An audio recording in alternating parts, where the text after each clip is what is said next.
So, hello. Ang pag-usapan natin ngayon is PNP ICAT. Ito yung entrance exam para sa mga gustong makapasok sa academy ng police. Dito sa exam na to, dalawang beses, from my experience, dalawang beses ko to na subukan. Una kong exam, bumagsak ako. Kasi, yun, kulang ng review at kung ano-ano pa. Pangalawang exam, nakapasa naman ako.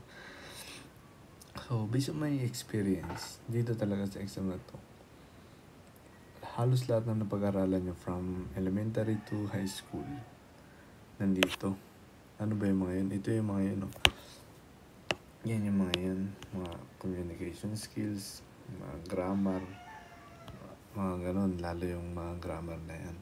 So, simula nung bata tayo, pinag-aralan na natin to from elementary to senior high.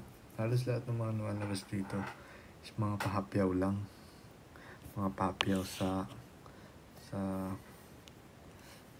communication skills, sa logical. Ito naman, innate na to sa atin. Dito makikita yung IQ natin, dito na natin malaman. Sa mathematics, yung mga papyaw lang din. General science, halos yung mga pag-aralan natin ng grade 8, yun na maalala ko. Pag-aralan ng grade 8, yung mga dito. General information, ito naman, kung gano'n ka ba ka-inform ngayon. Ngayon dito sa atin, katulad na lang din ng current event. Halos parehas lang to.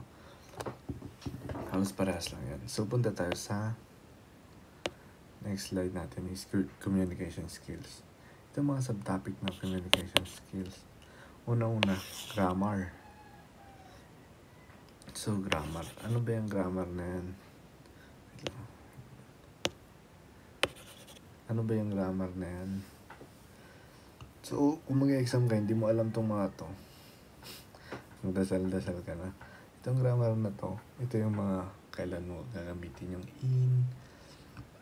in, at, or, yung mga ganyan. Parts of speech. Dito lumalabas ng parts of speech. Dito natin nagagamit yung parts of speech na natin pinag-aralan. Ano ba yung mga parts of speech? Ito yung mga noun, pronoun, verb, adjectives, yung mga yun. Diyan na siya lalabas. Lalo yung conjunction. Based on my experience, ito yung medyo karamihan. Ito next, vocabulary. Dito ka talaga mahirapan kung hindi ka masyado nagbabasa ng mga libro.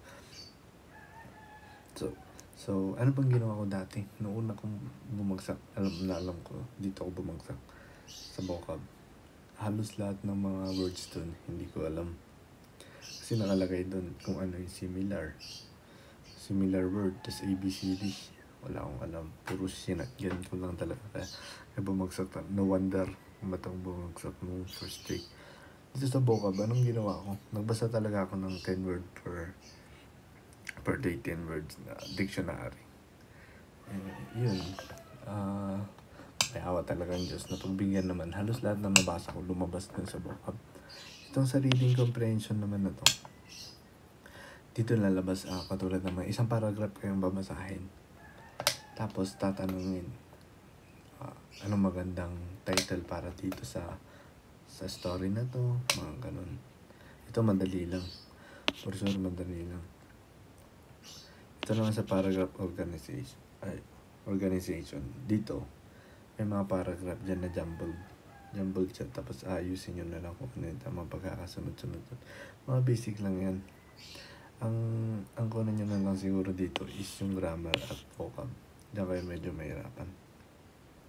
Dito sa communication skills, itong reading comprehension na to, yan, yung reading comprehension na yan, dito ubos ng oras kasi minsan mahaba yung babasahin.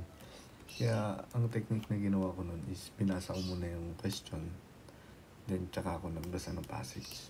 Para kunyari, if nabasa mo na, sakto, ito yung pwedeng title, ganun, diba? Next na tayo. Logical and reasoning ability. Ito, yung mga lalabas dito, halos lalabas din to sa inyo for sure. Ito mga to, katulad na itong numerical, mga ganyan. Ito yung katulad ng mga Fibonacci sequence, mga ganun. Anong susunod na number, mga ganon. Logical, halos parehas lang yan sa pattern. Ito halos mga parehas lang yan. Ito rin halos parehas lang din yan. Dito medyo dito kayo ubusan ng oras. Kaya as much as possible habang maaga pa mag-practice na kayo ng mga questions. Next na natin. Okay, next natin is mathematics. Itong algebra na to, katulad nga ng sinabi ko, itong lahat na yan, katulad ng sinabi ko, mga popular yan sa pag-aralan natin. Kaya kung nagka-college ngayon, tapos engineering ka, for sure basic na to sa inyo.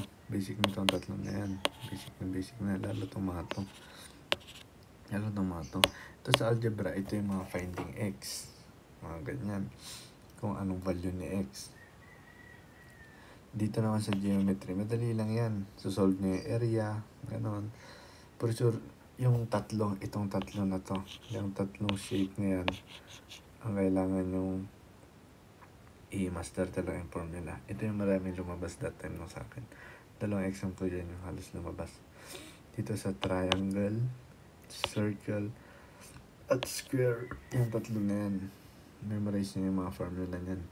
Kasi, meron naman lalabas dyan mga 3D objects, mga ganyan. Pero unti lang. Ito naman sa basic, try ko. Dito na lalabas si sin, costan. Mga basic lang to sa trigonometry. Kaya huwag kayo masyadong magpan dyan. Ang madaming lumalabas dito, this one, algebra. Tapos fraction and percentage. Ito madali na lang. What is the percent? Kunyari 100. Ilang percent? Ang 25%. Oh, ano yun? Therefore, 25 na yun, di ba? Basic operations. Dito na lalabas yung plus, minus, division, and multiplication. Tapos, dito sa exam na to, ewan ko lang kasi ang mathematics, sa experience kong pinakamahirap na mathematics na entrance exam ng mga academies is yung sa PMA. Doon medyo mahirap kasi madaming trigo doon. About dito sa PNPA, ang madami dito is algebra. Madami dito. Just to basic statistics to, madami ring lumalabas na yan. Mean, median, mode. Maraming lumalabas doon. Review nyo yan lahat. General science. Ito rin. Dito bumagsak ko. Wala akong kaalam-alam na ito eh. Biology. Sa buhay. Ano ba yun? Lahat ng nabubuhay, di ba? Chemistry, ito for sure.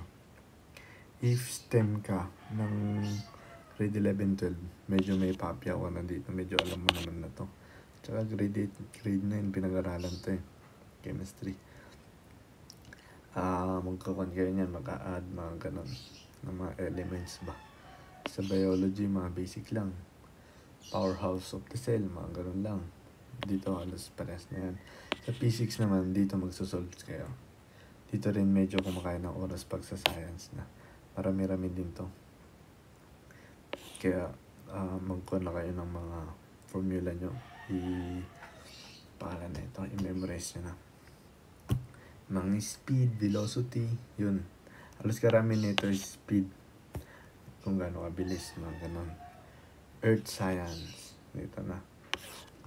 Dito na rin yung mga tectonic plates, mga ganun. Mga basic lang din naman yung mga popular lang talaga sa mga napag-aralan natin dati. Ito naman, general information, current events.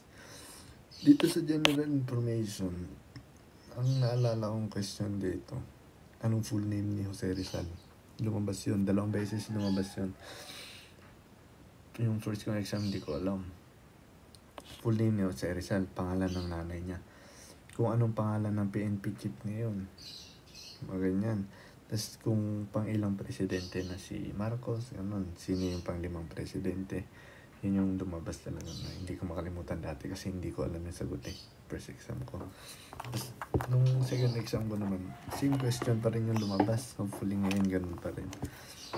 Dito naman sa current events. Dati, sa amin sa current events, COVID kasagsagan ng COVID. Ano yung saan nagsimula yung COVID? Mga ganyan lang, mga basic lang. Kaya kung hindi ka nanonood ng balita ngayon, medyo tagilid ka dyan. So balikan natin. Dito sa PNP, merong tatlong klase ng taong nag-exam. Yung una na exam, ito talaga yung nag-review. For sure, papasa na yan ng review. Gusto naman pangalawa, yung sakto lang yung review niya, okay lang.